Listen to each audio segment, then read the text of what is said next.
जमलेल्या माझ्या सर्व तमाम हिंदू बांधवांनो, भगिनींनो आणि मातांनो,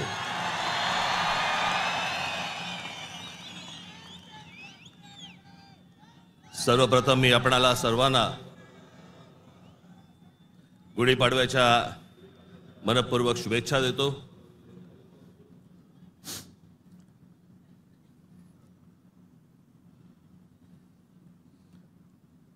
हा म्हणे हरलेला पक्ष,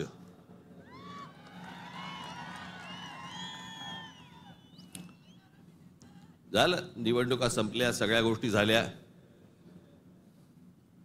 पण आज गेल्या निवडणुकीमध्ये ज्यांनी मतदान करून ज्यांची मतं दिसली त्या सर्व मतदारांचे मी मनपूर्वक आभार मानतो। आणि ज्या मतदारांनी महाराष्ट्र नवनिर्माण सेनेला मतदान करून देखील इलेक्ट्रॉनिक मशीन मध्ये ज्यांची मतं दिसली नाहीत त्यांचेही मी आभार मानतो। निवडणुका कशा झाल्या, काय काय गोष्टी घडल्या, मला असं वाटतं याच्यावरती माझं बोलून झालेलं आहे। आता जे झालं ते झालं, आता बघायचं त्याच्या पुढचं। सगळे वेळ काढून आलायत ना, बरंच बोलायचं मला।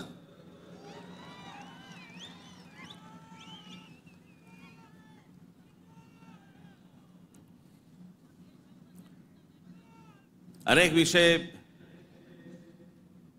निवडणुका झाल्यानंतर अनेक विषय झाले, अनेक विषय बोलले गेले।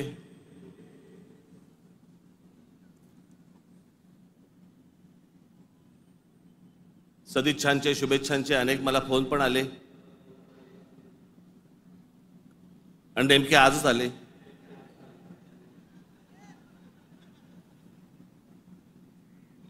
आज का आले याचे अर्थ मला समजतात, जरा जपून।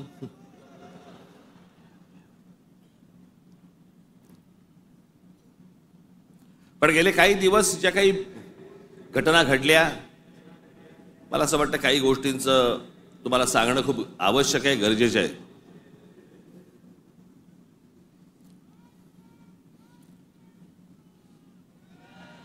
त्यातला पहिला विषय म्हणजे कुंभमेळा। मी त्याशी म्हटल्याप्रमाणे ते आमच्या बाळा नांदगावकरांनी पाणी आणलं आणि मग मी त्यांना सांगितलं पिणार नाही मी।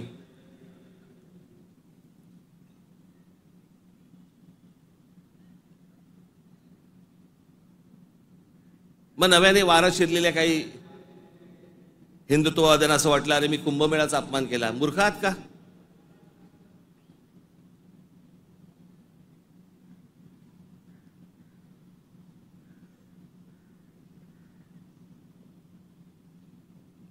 ते आमचे नयन कदम जाऊन आले तिकडे। कुठे नयन, कसं वाटलं? म्हणे आतमध्ये गेल्यावरती हा असं झालं म्हणे। म्हटलं नाही, खालून प्रेत गेलं असेल एखादं।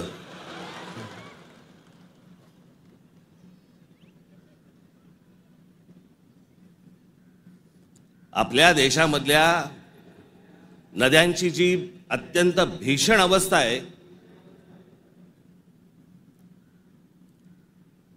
ज्याला आपण माता म्हणतो, नदीला देवी म्हणतो,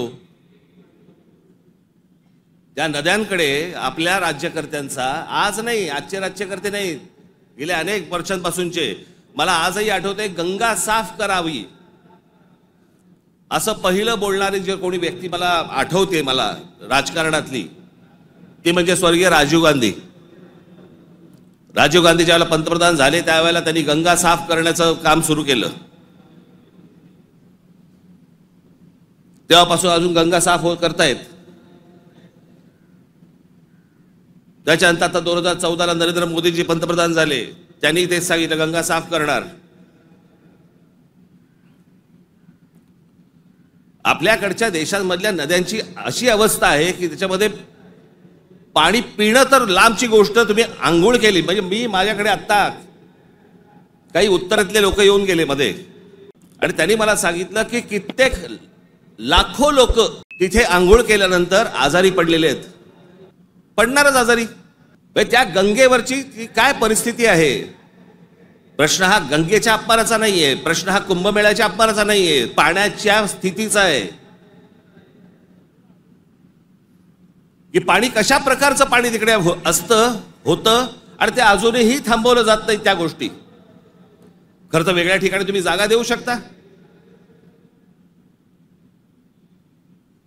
सहज एक मिनिट भरासाठी म्हणून मी तुमच्या समोर गंगेची आत्ताची परिस्थिती काय आहे ती मी तुम्हाला फक्त दाखवतो.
ही गंगेची परिस्थिती आहे.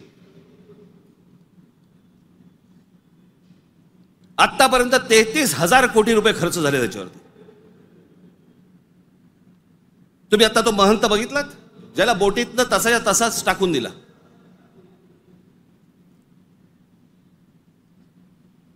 तिकडच्या घाटांवरती तिथे प्रेत जाळली जात आहेत. नुसतं आपला अग्नी दिल्यासारखा करतात आणि तसंच प्रेत ढकलून देतात पाण्यामध्ये.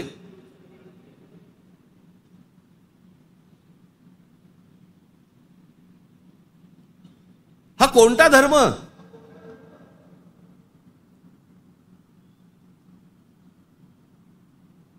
म्हणजे आमच्या नैसर्गिक आपल्या देशाच्या गोष्टींवरती जर समजा अशा प्रकारचा धर्म आडवा येत असेल, काय करायचं त्याचं?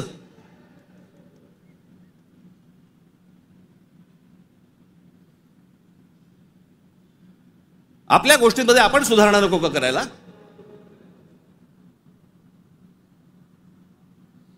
काळ बदलला, लोकसंख्या वाढली. 1000 वर्षापूर्वीच्या गोष्टी वेगळ्या होत्या, आताच्या गोष्टी वेगळ्या आहेत.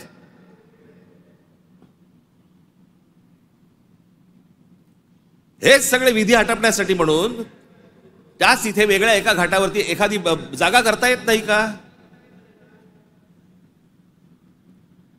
मग काय सांगतात लोक? ऐकत नाहीत. ऐकत कसे नाहीत? दारू पिऊन गाडी चालवल्यावरती पोलीस पकडतात. हे समजल्यावरती लोक टॅक्सीने जायला लागले की नाही? पिऊन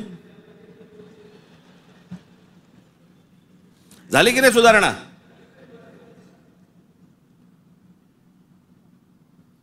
आपल्या नद्या स्वच्छ राहिल्या पाहिजेत.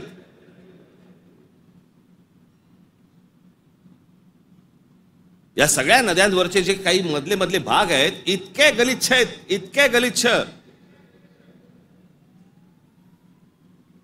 आणि या नद्या बर्बाद कोण करतोय? आपणच करतोय. कशाच्या नावाखाली? धर्माच्या नावाखाली.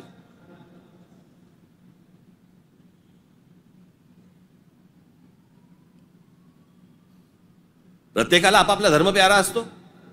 प्रत्येकाने आपापल्या धर्मामध्ये सुधारणा केल्या पाहिजेत. मी ज्या वेळेला हे गंगेवरचं ज्यावेळेला मी पाहत होतो सगळ्या गोष्टी, मला कळेना हे कसं काय चाललंय.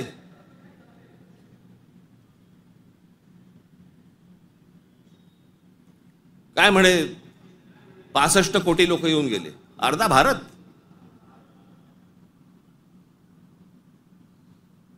चला त्यातले आपण 5 लाख आपण पकडूया, व्हीव्हीआयपी आणि व्हीव्हीआयपी.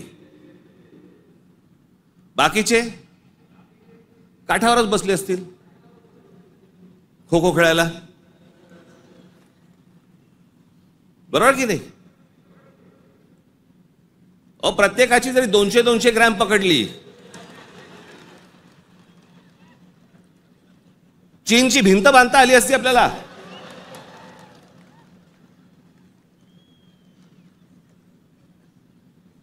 बरं तेही कुठे गेलं?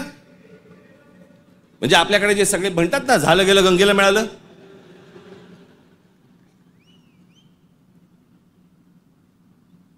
महाराष्ट्रामधली देखील आज नद्यांची परिस्थिती हेच.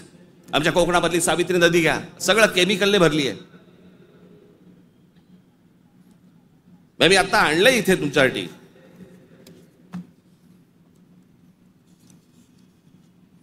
देशभरात एकूण 311 नदीपट्टे म्हणजे पॅचेस असे आहेत जे प्रदूषणामुळे धोक्याच्या पातळीवर असून त्यात महाराष्ट्रातील तब्बल 55 नदीपट्टे प्रदूषित आहेत.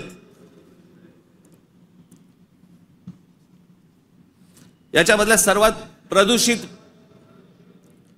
असलेल्या नद्या, सर्वात प्रदूषित म्हणजे उल्हास नदी, मिठी नदी, मुळा मुठा, सावित्री, भीमा, पवना, कान्हा, तापी, गिरणा, कुंडलिका, दारणा, इंद्रायणी, नीरा, वैनगंगा, चंद्रभागा, मुचकुंडा, घोड, तितूर, रंगवली, वर्धा, कृष्णा, पाताळगंगा, सूर्या, वाघूर, ढोरणा या नद्या पात्रांमध्ये पाणी हे अत्यंत वाईट आहे. हे माझा रिपोर्ट नाही आहे.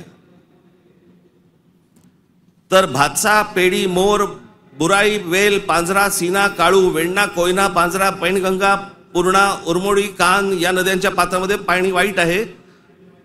त्या नद्यांच्या तुलनेत मुंबईमध्ये 5 नद्या होत्या, 5 नद्या.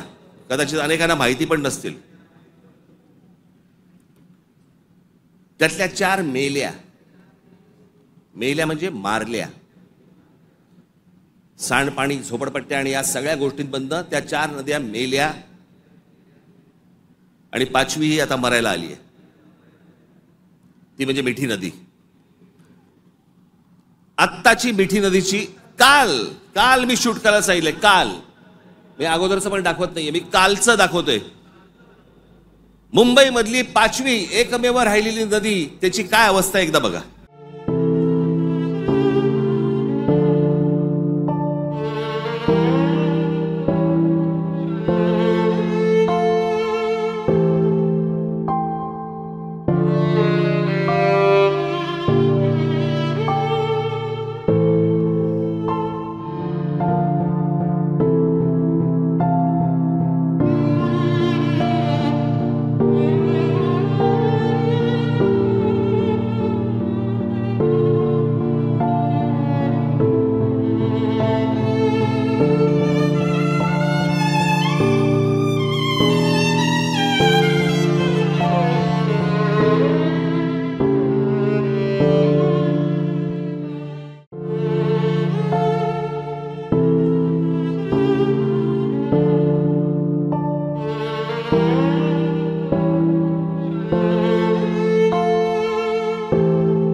ही नदी आहे आपली.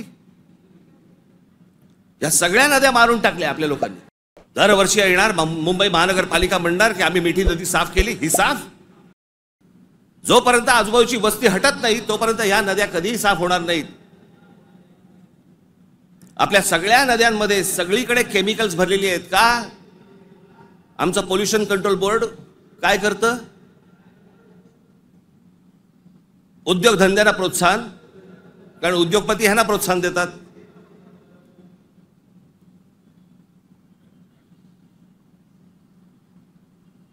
जे म्हणून आपल्याकडचे नैसर्गिक स्रोत आहेत आपण ते बंद करायचे आणि त्याच्यानंतर त्याच्यावरती बोलल्यानंतर तुमचा धर्म आडवा येणार.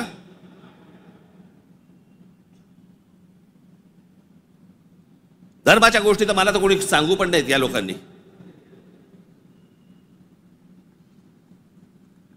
काही गोष्टी आपण आपल्याच सुधारल्या पाहिजेत.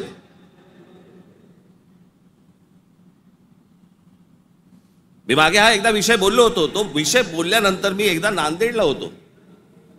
नांदेडच्या गुरुद्वारामधले जे तिकडचे जे काय म्हणतात त्यांना, आता मला त्यांना काय म्हणतात मला माहिती नाही. आपल्या भाषेत सांगायचं म्हणजे काय, तिकडचे गुरुजी असतील. आणि त्यांनी मला सांगितलं की आपने जो कहा वो बहुत ठीक कहा. काय म्हणालो तुम्ही?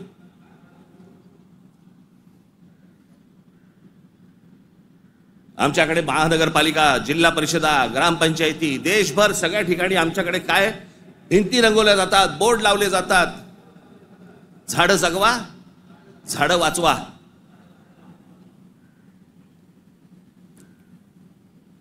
आणि आमच्याकडे देशामध्ये आपल्या हिंदूंचे अंतिम संस्कार, अंत्यविधी हे लाकडावरती होतात.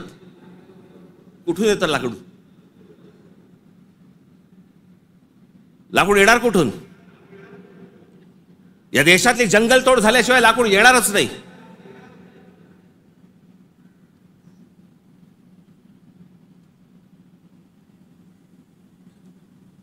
आणि ह्याला पर्याय म्हणून काय त्या इलेक्ट्रिक विद्युत दाहिनी आल्यात ना. काही जण असतात कर्मठ, नाही नाही विद्युत दाहिनी नाही, आमच्या परंपरेनुसार. का विद्युत दाहिनी केल्यावरती काय कल्याणला उतरवतात?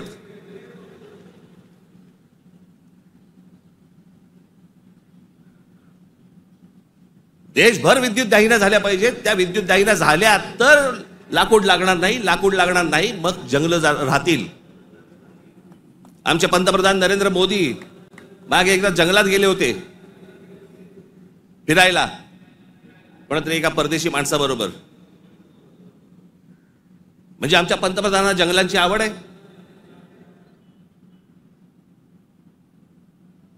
मग ते त्या अंबानीच्या कुठेतरी त्या जामनगरला गेले, वनतारा का तंतारा काहीतरी.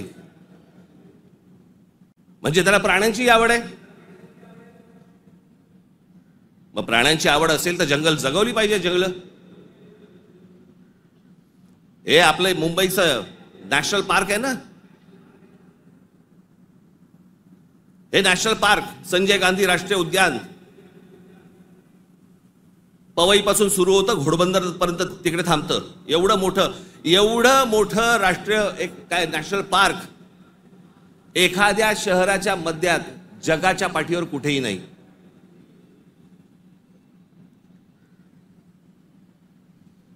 आपण आमचे मूळ विषयच आपण विसरलेलो आहोत.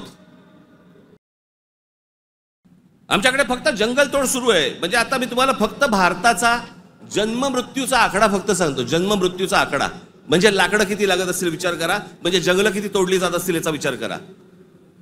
भारताचा मध्ये जन्म आणि मृत्यूचा दर दररोज 81,746 मुलं जन्म घेतात आणि दररोज 29,679 मृत्यू होतात रोज. दररोज साधारणपणे 50,000 लोकसंख्या वाढत आहे. महिन्याला 24,52,380 लोक जन्म घेतात आणि महिन्याला 8,90,370 लोक मृत्युमुखी पडतात. वर्षाला 2,94,28,560 जण जन्म घेतात आणि वर्षाला 1,06,84,440 जण मृत्युमुखी पडतात.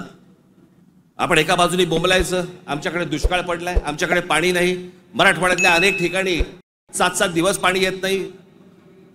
भारतामधल्या अनेक जिल्ह्यांमध्ये तिथे पाणी येत नाही. आम्ही पाणी येत नाही, सगळ्या गोष्टी होत नाही म्हणून बोंबलत बसायचं आणि आपणच ऱ्हास करायचा या गोष्टींचा. मूळ विषयांकडे आमचं लक्षच नाही. सगळे विषय भरकटवले जातात, सगळे विषय भरकटवले जातात. आमच्याकडे कोण येतो, आम्हाला पाय जंगलांची पडली नाही, पाण्याची पडली नाही, कशाची पडली नाही, आम्हाला पडली औरंगजेबाची. तो बसला एकटा द्राक्ष खात आणि आम्ही भांडतोय.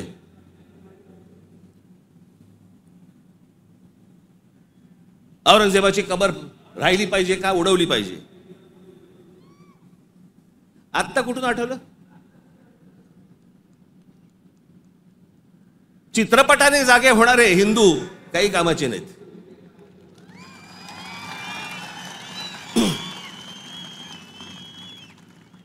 काही कामाचे नाहीत ते.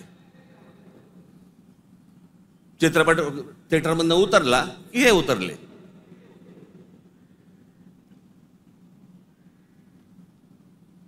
छत्रपती संभाजी महाराजांचं बलिदान तुम्हाला आत्ता कळलं विकी कौशल मेल्यावर?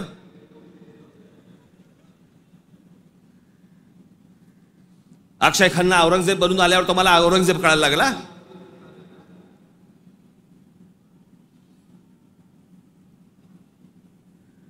व्हॉट्सअपवरती इतिहास नाही वाचतायत. इतिहास वाचायचा असेल त्याच्यामध्ये पुस्तकामध्ये डोकं घालायला लागेल तुम्हाला.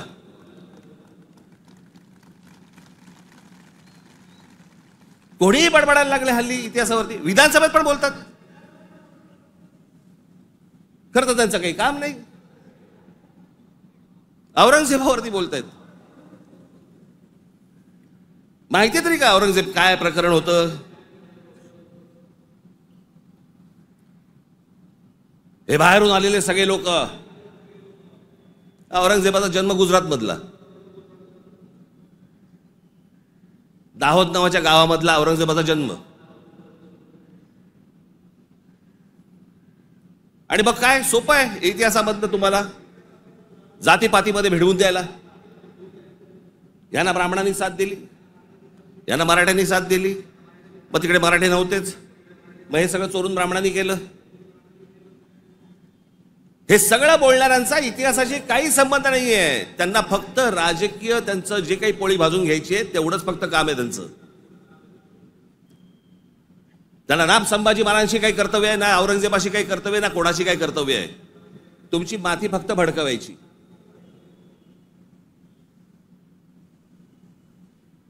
कसल्या इतिहास बोलतोय आपण? अहो, इतिहासाच्या पानात खोलवर गेलात ना, सगळ्या अपेक्षांची आणि कल्पनांची आणि भावनांची सगळी भांडी ठळाठळ फुटतील.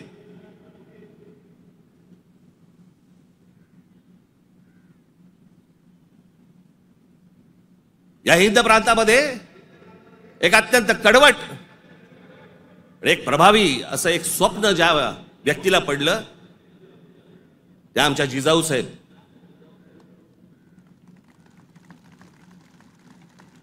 हे त्यांचं स्वप्न त्यांचे वडील असल्यापासून त्या बघत होत्या. त्यांना समजत नव्हतं हे काय चाललंय. आमचीच लोक ह्या लोकांकडेच का चाकरी करतायत?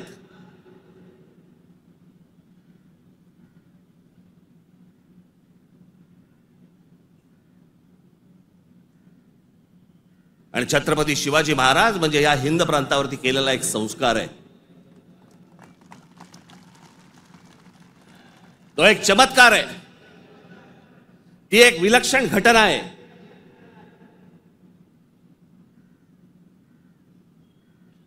छत्रपती शिवाजी महाराज हा एक विचार आहे. तो विचार जन्माला यायच्या अगोदर या देशाची, या देश कुठचा होता? देश नव्हताच तो. या हिंद प्रांताची काय अवस्था होती, काय परिस्थिती होती?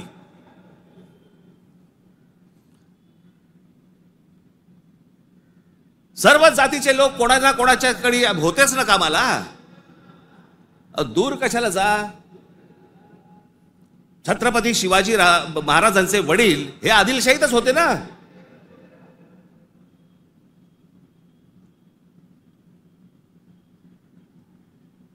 त्याच्यानंतर ते निजामशाहीत गेले ना. तो काळ वेगळा होता, ती वेळची परिस्थिती वेगळी होती. त्यांनी का तसे निर्णय घेतले? जे कोणी महाराष्ट्रामधले सरंजामदार होते त्यांच्या विरोधाचाच लढा होता ना शिवाजी महाराजांचा. हे सरंजामदार कोण होते? त्याला जातीत का पाहताय तुम्ही?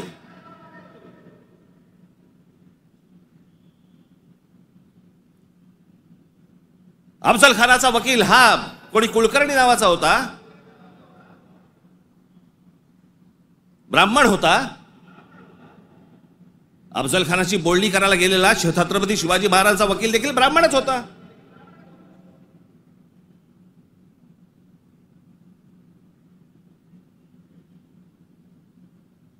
त्यावेळेला सगळीच माणसं वेगवेगळ्या लोकांकडे कामालाच होती.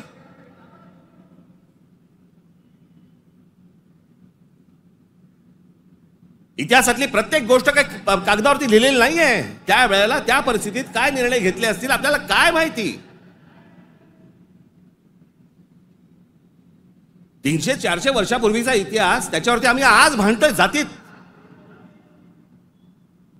आग्र्याच्या दरबारामध्ये छत्रपती शिवाजी महाराजांच्या समोर संभाजी महाराज असताना संभाजी महाराजांनी औरंगजेबाची 5000 मनसबदारी स्वीकारलेली आहे. छत्रपती शिवाजी महाराजांच्या समोर महाराजांची होकार असल्याशिवाय होईल?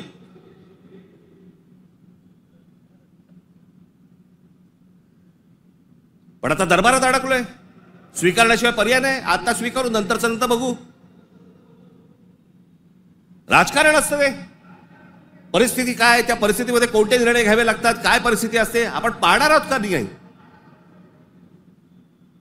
कशा अंगाने इतिहास पाहायचा असतो हे आपण कधी बघणार आहोत की नाही.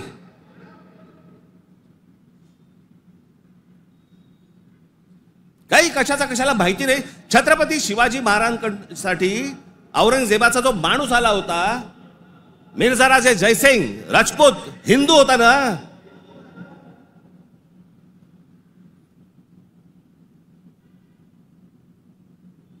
ज्या सिंहगडावरती आमच्या तानाजी मालुसरेंचा आज तिथे मृत्यू झाला, ते कोणाबरोबर लढाई झाला?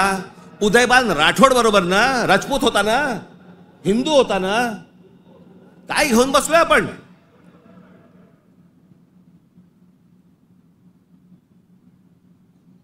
कोणत्या काळात जगतो आहोत आपण?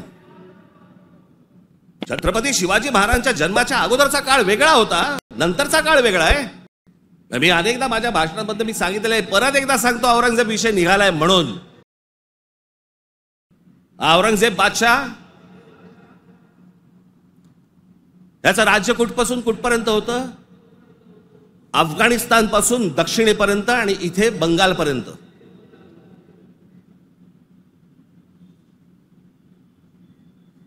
छत्रपती शिवाजी महाराज ज्यावेळेला आग्र्यावरनं निघाले, सुटले, महाराष्ट्र जेव्हा आले,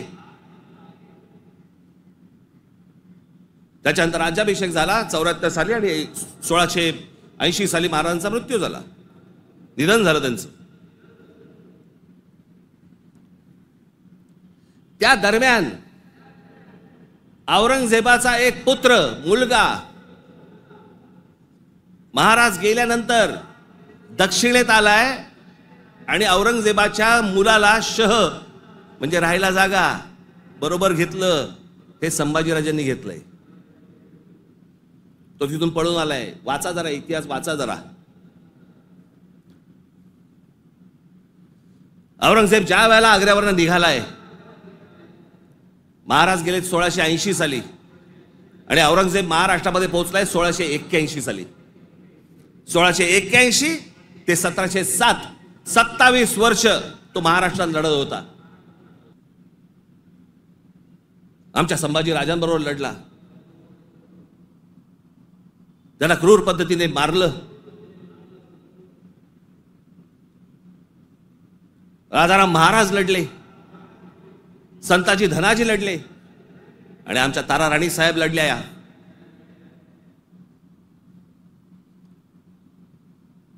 एक महाराष्ट्राचे खूप मोठे लेखक होऊन गेले, नरहर कुरुंदकर. त्या कुरुंदकरांच्या एका पुस्तकामध्ये फार अप्रतिम वाक्य आहे की मराठे सर्व लढाया हरत होते, पण औरंगजेब एकही लढाई जिंकू शकत नव्हता.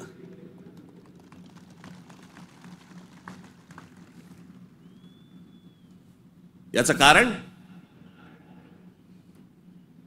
छत्रपती शिवाजी महाराजांचं निधन झाल्यावरती खरं तर औरंगजेबाने परत जायला पाहिजे होता आग्र्याला. नाही, तो इथे का थांबला?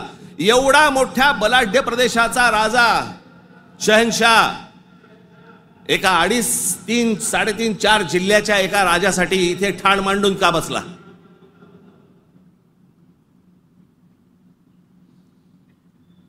त्याला माहिती होतं छत्रपती शिवाजी महाराजांचं निधन झालंय, मग का ठाण मांडून बसला होता? शिवाजी महाराज तर गेले होते, त्याला शिवाजी नावाचा विचार मारायचा होता, जो त्याला जमला नाही. सगळे प्रयत्न केले, सर्व प्रयत्न केले आणि इथे शेवटी मेला. जगाच्या इतिहासामध्ये औरंगजेब वाचला जातो, अभ्यास केला जातो त्याचा, पण ज्या वेळेला त्याचा अभ्यास केला जातो त्यावेळेला जगभरातल्या लोकांना कळतं की तो काय करायला गेला होता आणि कसा मेला. तिथे छत्रपती शिवाजी महाराजांचं नाव येतं जगभरामध्ये. जी कबर आहे ना, जी सजवलेली काढून टाका, कबर नुसती दिसली पाहिजे आणि तिथे एक मोठा बोर्ड लावा, आम्हा मराठ्यांना संपवायला आलेला औरंगजेब इथे आम्ही गाडला गेला.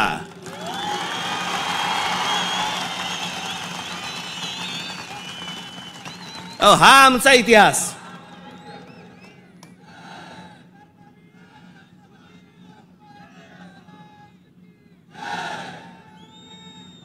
अफजल खान ज्या वेळेला इथे आला, इतिहास कशासाठी वाचायचा? इतिहासातनं बोध घेण्यासाठी वाचायचा. अफजल खान जेव्हा इथे आला त्यावेळेला प्रतापगडावरती मारला गेला खाली, तिथेच त्याची खाली कबर खोदली गेली, तिथेच त्याला पुरला. मराठीत एक फार अप्रतिम जो शब्द आहे ना, पुरून उरीन, तो आहे. तुला पुरीन आणि उरीन. तो जो पुरला त्याला तिकडे अफजल खानाला, तो शिवाजी महाराजांच्या होकाराशिवाय पुरला नसेल. त्याची कबर जी केली आहे ती महाराजांना विचारल्याशिवाय केली नसेल. महाराजांनी सांगितलं असेल, निश्चित करा, जगाला कळू दे कोणाला मारलाय. आपण ज्या मराठ्यांनी महाराष्ट्राने ज्याला ज्याला गाडले त्यांची प्रतीकं नेस्तनाबूत करून चालणार नाही, ती जगाला दाखवली पाहिजेत, आम्ही यांना गाडलंय.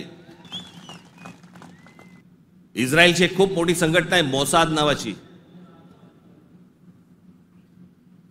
त्यांचं एक पुस्तक आहे, त्या पुस्तकामधली एक ओळ फार अप्रतिम ओळ आहे. आणि त्याच्यात त्यांनी दिलंय की आम्ही अनेक स्मारकं बांधली इथे इस्रायलमध्ये, पण अनेक लोकांची आम्ही स्मारकं बांधली नाहीत. का? कारण ती जर बांधली तर जगामध्ये ते कृत्य आम्ही केलंय असं जगाला कळेल, म्हणून आम्ही नाही बांधली.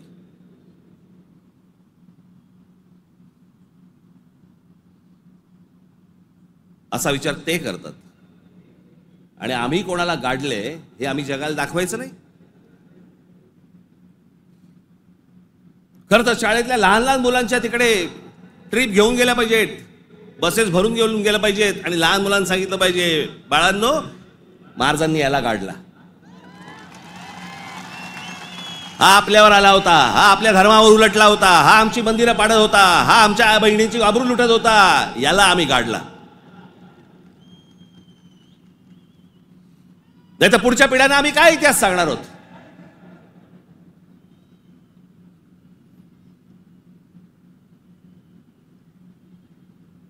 माझं महाराष्ट्रातल्या सर्व तरुणांना आणि तरुणींना माझं सर्वांना सांगणं आहे, खास करून तरुणांना आणि तरुणींना, व्हॉट्सअपवरती इतिहास वाचायचा पहिला बंद करा. आणि इतिहास ज्या वेळेला तुम्हाला जातीतनं सांगण्याचा कोणीतरी प्रयत्न ज्या वेळेला करेल त्यावेळेला लक्षात ठेवा, तो कुठच्या ना तरी कुठच्या पक्षाला बांधील असेल. तुमची फक्त माती भडकवण्यासाठी हे सगळे उद्योग केले जातात. तुम्ही एक होऊच नाहीत, तुम्ही मराठी म्हणून एक येऊच नाहीत, तुम्ही महाराष्ट्र म्हणून एक येऊच नाहीत, याच्यासाठी जे सगळे प्रयत्न चालू असतात. मुळात विषय वेगळे असतात आणि मग विषय हे असले विषय काढून तुम्हाला भरकटवलं जातं, वेगळीकडे नेलं जातं, आणि आम्ही तिकडे बघतो आणि बाकीचे इकडे काम आटपून घेतात. मधल्या मध्ये अडाणींना जमीन पण मिळून जाते.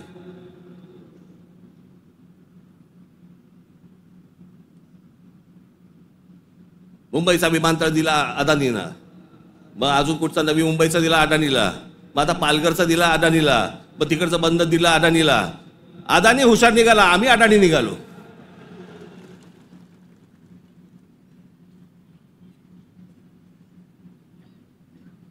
कित्येक गोष्टी आहेत ज्या विधानसभेमध्ये बोलल्या जाऊ नयेत. लाडकी बहीणचं काय झालं? लाडकी बहीणचं काय झालं? काही नाही, बंद होणार ती योजना. मी निवडणुकीच्या वेळेला सांगत होतो, पण माझं खरं सांगून तुम्हाला पटलं नाही, त्यांचं खोटं सांगून पटलं. काय कमाल आहे. ज्या महत्वाचे जे विषय आहेत, या सगळ्या महत्वाच्या विषयांकडे आपण दुर्लक्ष करायचं, आणि दुर्लक्ष करून आम्ही कुठे भरकटायचं, कुठे चालले आमचा. विधानसभेमध्ये चर्चा कशावरती? औरंगजेबावर.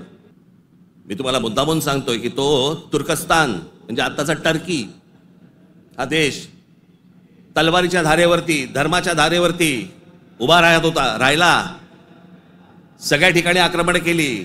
हा औरंगजेब म्हणजे हे सगळे आहेत ना, बाबर बिबर पासून सगळे, हे सगळे तुर्की मंगोलियन लोक आहेत.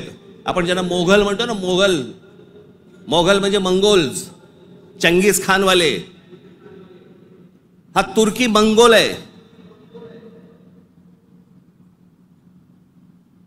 सगळं धर्म, सगळं मुस्लिम धर्म तलवारीच्या धारेवरती सगळा देशभर जगभर पसरवण्याचा प्रयत्न केला.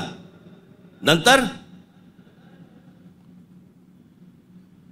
धर्माच्या आधारावरती तुम्हाला देश नाही उभा करता येत. हे अनेक देशांना समजलं. त्यातला पहिला टर्की म्हणजे तुर्कस्तान. तिकडे 1922 साली त्यांच्या पंतप्रधान का काय प्रेसिडेंट जो काय असतो तो, त्याच्यावरती केमाल पाशा नावाचा माणूस आला आणि केमाल पाशाने सगळं अख्खं तुर्कस्तानचं चित्र अख्खं पालटून टाकलं. 1938 साली मला असं वाटतं ते गेले. त्याच्यानंतर जी लोक आली तिथे इस्लाम आता म्हणण्यापुरता आहे तिथे, पण तो आता भाग दक्षिण युरोप म्हणतात त्याला, दक्षिण युरोप. तिकडची परिस्थिती, तिकडची अवस्था जर समजा तुम्ही बघितलीत, म्हणजे त्या सगळ्या ठिकाणी मशिदी आहेत, सगळ्या गोष्टी आहेत, पण तुम्हाला रस्त्यावरती धर्म दिसत नाही. कारण त्याच्या लक्षात आलं की धर्मामुळे देशाची प्रगती होणार नाही. त्याने काय काय प्रकार केले केमाल पाशाने. राज्यघटनेत तुर्कीला धर्मनिरपेक्ष राष्ट्र म्हणून घोषित केलं. इस्लामला राज्य धर्माचा दर्जा काढून टाकला. शरिया कायदे रद्द करून स्विस सिव्हिल कोडवर आधारित नवीन कायदा लागू केला.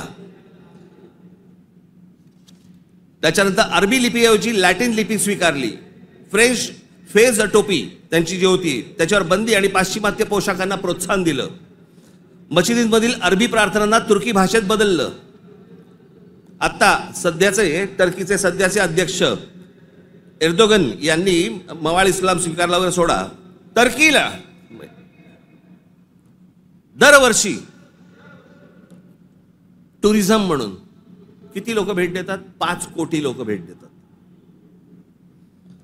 वर्षाला साधारणपणे $400 बिलियन त्यांचं उत्पन्न होतं, निर्माण होतं.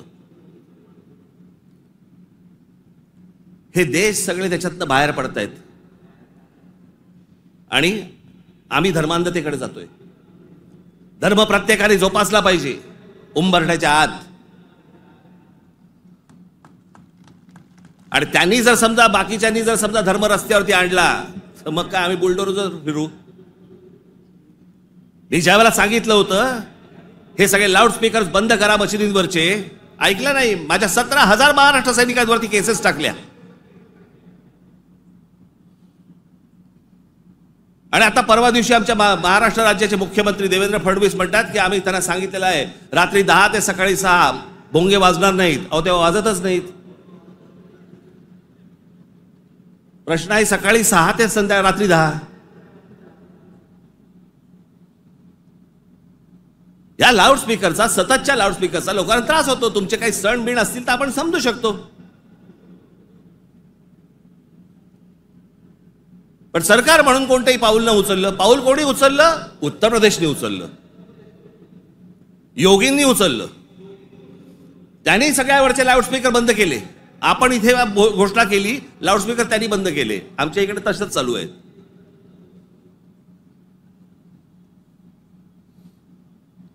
हे इकडे माहीमला इथे समुद्रावरती जे काय काय त्यांनी काय काय करतात ते मजार बोलल्यावरती रात्रीच्या रात्री काढून टाकली गेली. आतमध्ये काय? आतमध्ये पोकळ काहीच नव्हतं. ही सगळे अनधिकृत बांधकामं, या अनधिकृत वस्त्या ज्या काय आता झालेल्या आहेत आपल्याकडे, हे सगळे इथे कोम्बिंग ऑपरेशन्स केली पाहिजेत. अहो आपण मूळ विषय सगळे जे आहेत ना, जे रोजगाराचे आहेत, जे शेतीचे आहेत, जे कामगारांचे आहेत, जे विद्यार्थ्यांचे आहेत, जे शिक्षणाचे आहेत, सगळे बाजूला काढतोय आपण आणि भलत्या गोष्टींमध्ये आपण रमतोय. भलत्याच गोष्टींमध्ये.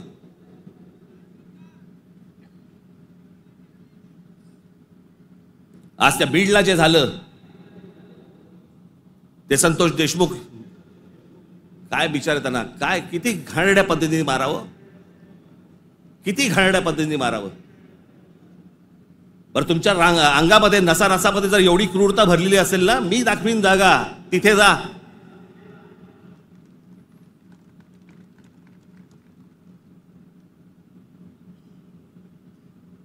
पण हे सगळं झालं कशातनं? त्या विंडमिल, तिकडची ऍश,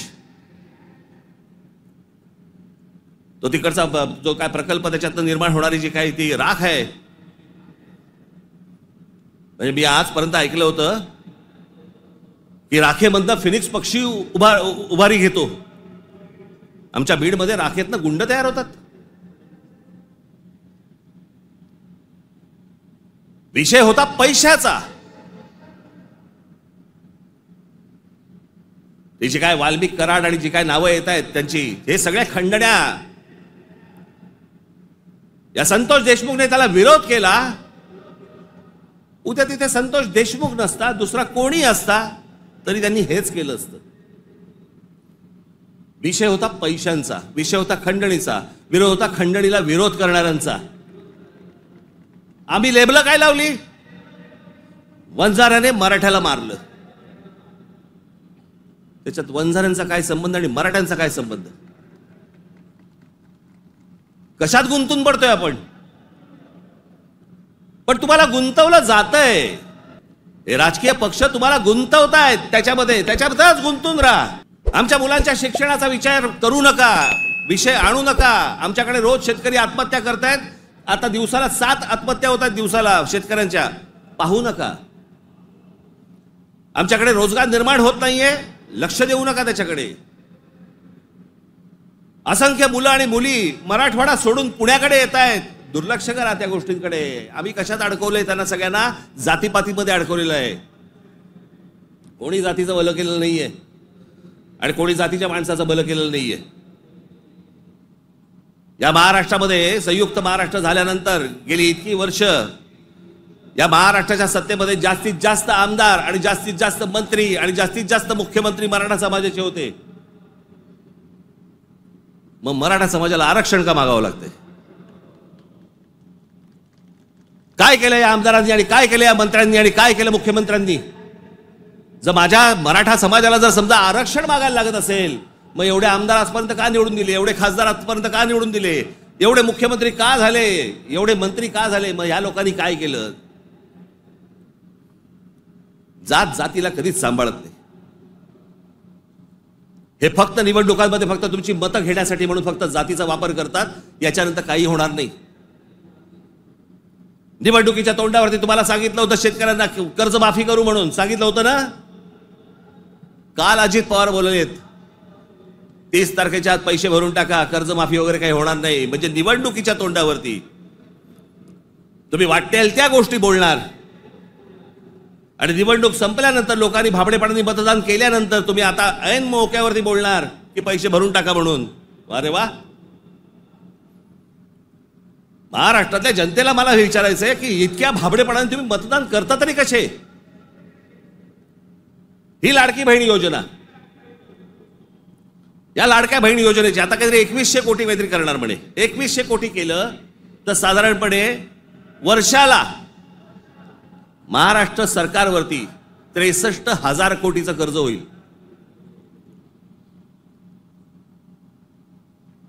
म्हणजे साधारणपणे 5 वर्षाचे काढा तुम्ही, किती होतात? 3-3.5-4 लाख कोटी होतात. हे फक्त वाटण्यात. ते वाटू शकत नाहीत, सरकारकडे पैसे नाहीत. ही योजना बंद होणार. अहो, कर्ज काढून दिवाळी साजरी करायला सांगितले कोणी? जे मूळ प्रश्न आहे, जे रोजगाराचे प्रश्न आहेत, माझ्या महाराष्ट्रामध्ये माझ्या मराठी मुला मुलींना नोकऱ्यांचे प्रश्न आहेत, ते सोडवा. आस्थापना येत आहेत आणि तुम्ही बाहेरच्या लोकांना भरताय कंत्राटी कामगार म्हणून. माझ्या महाराष्ट्रामधल्या मुलांना कळत नाहीये, मुलींना कळत नाहीये, कारण आम्ही गुंतवलेत कशात? आम्ही जातीत गुंतवलेत. मारामाऱ्या करा, डोकी फोडा, व्हॉट्सअपवरती जातीत शिव्या घाला, हे उद्योग आमचे सगळे सुरू आहेत. मूळ प्रश्नाकडे आहे कोणाचं लक्ष? खरं तर मूळ प्रश्नांवरती तुम्ही सरकारला धारेवर धरलं पाहिजेत, मंत्र्यांना धारेवर धरलं पाहिजेत. निवडणुकीच्या तोंडावरती ज्या ज्या प्रकारची तुम्हाला आश्वासन दिली त्या गोष्टी तुम्ही विचारल्या पाहिजेत. पण मुळात आपलंच लक्ष जर समजा नसेल तर बाकीच्यांचं फावणारच आहे.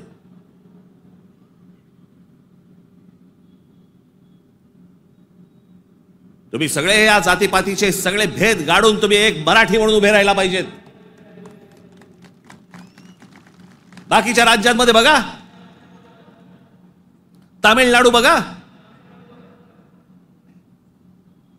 तामिळनाडूमध्ये हिंदी आणतायत, नाही म्हणून त्यांनी सांगितलं येऊ देणार नाही. केरळामध्ये येऊ देणार नाही. आम्हीच लोटांगण घालतोय. आम्हाला समजत नाही आम्ही काय करायचंय. मी इतका भांबावलेला मराठी माणूस आजपर्यंत कधी बघितलेला नाहीये. मी इतका राजकारणाचा झालेला चिखल देखील मी आजपर्यंत पाहिलेला नाहीये. कोणत्याच गोष्टींचं आम्हाला गांभीर्य उरलेलं नाहीये. सगळे जण त्या इंस्टाग्रामवरती चालू आहेत, कारण बार डान्स बार बंद झाले. तिकडे जे हे चालायचं ते सगळं मोबाईलवरती आलं. कशात गुंतून पडलेला आहात एकदा जरी विचार करा. हे ज्या गोष्टी बोलतात, ज्या गोष्टी सांगतात, खरं तर माझं मत आहे, मी आता झाला, निवडणुका संपल्या, शिमगा झालेला आहे, होळी संपलेली आहे. तुमच्या साक्षीने सांगतो, माझं खरं तर देवेंद्र फडणवीस तुमच्या हातामध्ये एक चांगलं राज्य, सुसंस्कृत राज्य हातामध्ये आलेलं आहे. याच्याकडे नीट बघा. चांगल्या पद्धतीने मराठी माणसाकडे पाहणार असाल तर आमचा तुम्हाला पाठिंबा निश्चित राहील. प्रत्येक गोष्ट आमची ऐकून करा. महाराष्ट्र आसुसलेला आहे. आता उन्हाळा आहे, आता पाण्याचे प्रश्न सुरू होतील. शेतकऱ्यांच्या आत्महत्यांचे आहेतच आहेत, कर्जांचे आहेत.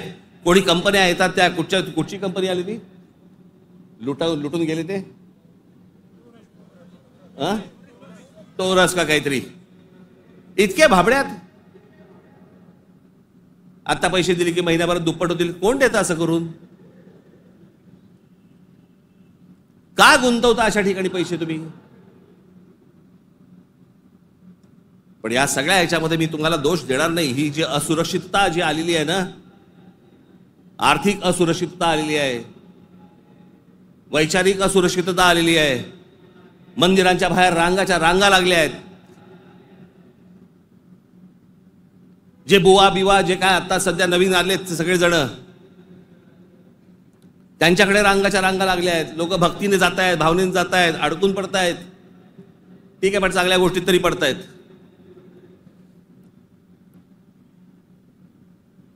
आज चहू बाजूनी महाराष्ट्राला सर्व बाजूनी विळखा पडतोय. मराठी माणसाला विळखा पडतोय. हा विळखा तुम्ही ओळखला पाहिजेत. मराठी भाषेला विळखा पडतोय. आमच्या महाराष्ट्रामध्ये, मुंबईमध्ये आम्हाला सांगता, इकडच्या आस्थापनांमध्ये आम्ही मराठी बोलना नाही आता तो क्या हुआ, कानफट इथंच बसणार.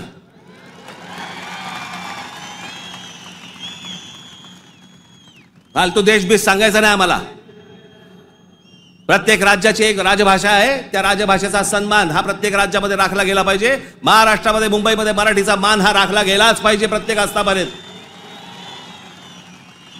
या महाराष्ट्रामधल्या उद्यापासून तयारीला लागा. महाराष्ट्रातल्या प्रत्येक बँकेत मराठी वापरली जाते की नाही पहिले चेक करा. प्रत्येक बँकेत, प्रत्येक आस्थापनेत तुम्ही मराठी म्हणून सगळेजण कडवटपणे उभे राहायला पाहिजेत. या देशामधला हिंदू हा हिंदू तेव्हाच होतो जेव्हा मुसलमान रस्त्यावरती येतात. एरवी फक्त भक्तिभावाने असतात, पण हिंदूंमधला हिंदू जेव्हा जागरूक होतो तो फक्त दंगलीमध्ये हिंदू असतो. दंगल संपली की तो मराठी, पंजाबी, गुजराती, बंगाली सगळा होतो. आणि मग ज्याला तो मराठी होतो त्याला मग तो साळी, माळी, मराठा, ब्राह्मण, कुणबी सगळा होतो. आपापल्या जातीबद्दल प्रेम असणं हे स्वाभाविक आहे, पण दुसऱ्याच्या जातीबद्दल विद्वेष असणं, तिरस्कार असणं ही विकृती आहे.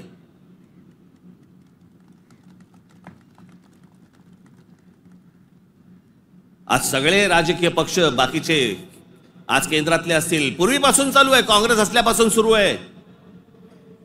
या सर्व प्रश्नांकडे तुमचं गांभीर्याने लक्ष असलं पाहिजे. मी आज फक्त तुम्हाला एक गोष्ट वाचून दाखवणार आहे. 1966 साली शिवसेनेच्या जन्माच्या वेळेला माझ्या आजोबांनी एक पुस्तक लिहिलं होतं. बघा, 1966 सालची गोष्ट बोलते मी तुम्हाला. 1966 माझ्या आजोबांनी एक पुस्तक लिहिलं होतं. मी ते लवकरच मी ते रिप्रिंट करून तुमच्या पुढे आणणार आहे. मी ते त्या पुस्तकाचं नाव होतं ऊठ मराठ्या ऊठ. ते पुस्तक आपण सर्वांनी जरूर वाचलं पाहिजे. त्या पुस्तकातला एक फक्त मायना मी तुम्हाला एक फक्त गोष्ट वाचून दाखवतो, आणि ही गोष्ट मला असं वाटतं सर्वांनी गांभीर्याने घेतली पाहिजे. या गोष्टींवरती विचार केला पाहिजे.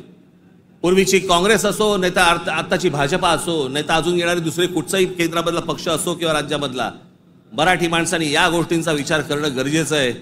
हे आजोबांनी 66 साली लिहिलं आहे। तीच गोष्ट आज तंतोतंत आपल्याला लागू पडते आहे। ती मी गोष्ट फक्त तुमच्यासमोर वाचून दाखवतो। भाषा म्हणजे काय बोलायचीच नाही, कमाल भाषा। आज महाराष्ट्राचा मराठा आत्मस्वरूपाला पारखा होऊन ना अरत्री ना परत्री, म्हणजे ना इथे ना तिथे, अशा मोहनीय अवस्थेत आहे। त्याचा उज्ज्वल भूतकाळ त्याने चुकूनही आठवू नये। त्याचा उज्ज्वल भूतकाळ, जे मी मगाशी तुम्हाला सांगतो ना, इतिहासातल्या चांगल्या गोष्टी, त्याचा उज्ज्वल भूतकाळ त्याने चुकूनही आठवू नये, या धोरणाने त्याच्या त्या इतिहासाची जडणघडण नव्या राजकारणी रंगढंगाला साजेशी बदलण्याचा उद्योग सध्या चालू आहे। काळाच्या कचक्यालाही न जुमानता ग्रंथ दस्तात आणि पिढ्यानपिढ्यांच्या स्मरणात परंपरेने चिरंजीव झालेल्या ठळक ऐतिहासिक घटनांवर ही निरनिराळे बनावट अर्थ बनवण्यात येत आहे। जिकडे पाहावे तिकडे जे आता चालू आहे, त्या इतिहासाचे वेगवेगळे अर्थ तुम्हाला सांगितले जात आहेत, वेगवेगळ्या गोष्टी सांगितल्या जात आहेत जाती जातींमधनं। त्याच्यामध्ये त्यांनी एक उतारा दिलाय, गलबला बुद्धी नासते नाना निश्चय सांगती, ऐकावे कोणाकोणाचे बोलत आहे बहुचकी, करंटे मिळाले सर्वही जो तो बुद्धीचं सांगतो। प्रत्येक जण आपापल्या पद्धतीने काहीतरी सांगत असतो। त्यांची बुद्धिमत्ता तेवढी नसते, पण प्रत्येकाला वाटतं मला व्यक्त व्हायचंय, आणि प्रत्येक जण बुद्धी पाजळत असतो। त्यांच्याकडनं बुद्धी घेऊ नका, चांगली पुस्तकं वाचा, असा समर्थोक्त देखावा दिसत आहे। बुद्धिभेदाच्या या वावटळीत शिक्षितांपासून अशिक्षित मजुरांपर्यंत सारे गुरफटले गेले आहेत। जागृतीचा उत्थानाचा बोध करील तो जातीयवादी, संकुचित वृत्तीचा, देशद्रोही म्हणून त्याची सर्वत्र निंदा लानस्ती आणि जाहीर सभातून निषेध करण्यात येतो। कारण स्पष्ट आहे, महाराष्ट्राचा मराठा जागा होऊन आपल्या आत्मस्वरूपाचा शोध घेण्या इतका कदरबाज स्वाभिमानी बनू लागला तर सत्ता स्पर्धेच्या शर्यतीच्या रिंगणात आपल्या पक्षीय घोड्यावर स्वार झालेल्यांचे रिकीबितले पाय लटपटल्याशिवाय राहणार नाहीत। हे जे आज सत्तेचे सगळ्या घोड्यांवर चालू आहे ना, घोड्यांवरती बसलेले आहेत, तुम्ही एक व्हा, तुम्ही एक मराठी म्हणून ताकद ह्यांना सर्वांना दाखवा। नाही ह्यांचे पाय लटलटले तर मला सांगा। पण तुमच्यामध्ये सगळ्यांमध्ये फक्त मतभेद निर्माण करणं, बुद्धिभेद निर्माण करणं, आणि त्या बुद्धिभेदातनं ह्यांना फक्त सत्ता राबवायची आहे सगळ्यांना। आज सत्तेवर बसले तेवढंच नाही म्हणत मी, सगळेच। म्हणून मला तुम्हाला एवढंच सांगायचं आहे, आजच्या या गुढीपाडव्याच्या दिवशी, हा गुढीपाडवा, या गुढीपाडव्याच्या दिवशी तुम्ही हा मराठी नववर्षाचा सण, या मराठी नववर्षाच्या क्षणी तुम्ही सगळ्यांनी, महाराष्ट्रातल्या तमाम माझ्या माता भगिनींनी, माझ्या बंधूंनी, भावांनी, माझ्या बहिणींनी, सगळ्यांनी एकजुटीने मराठीचा नारा द्यावा। आणि ज्या वेळेला ते इतर ज्या वेळेला अंगावर येतील त्यावेळेला आपण हिंदू म्हणून अंगावरती जाऊ, एवढी ताकद आपण आज या ठिकाणी ठेवू। आपण आज या गोष्टींची शपथ घेऊ, आणि पुढच्या सगळ्या येतात निवडणुका आता लागतील, मला असं वाटतं की ऑक्टोबर नोव्हेंबरला लागतील बहुधा, यांची गॅरंटी नाही, कारण यांचं चाललंय ते बरं चाललंय। एक माणूस धरून बसलेत आयुक्त प्रत्येक ठिकाणचा, त्याच्यामुळे सोपं असतं राजकारण। ज्या वेळेला निवडणुका लागतील तोपर्यंत सगळी बांधणी तुमची पूर्ण झालेली पाहिजे, आणि सगळेजण तुम्ही जोरात कामाला लागले पाहिजेत, एवढी फक्त एक इच्छा, आशा, अपेक्षा व्यक्त करतो। आणि पुन्हा एकदा गुढीपाडव्याच्या आपल्याला सर्वांना शुभेच्छा देऊन आपली सर्वांची मी तूर्त रजा घेतो। धन्यवाद। जय हिंद, जय महाराष्ट्र।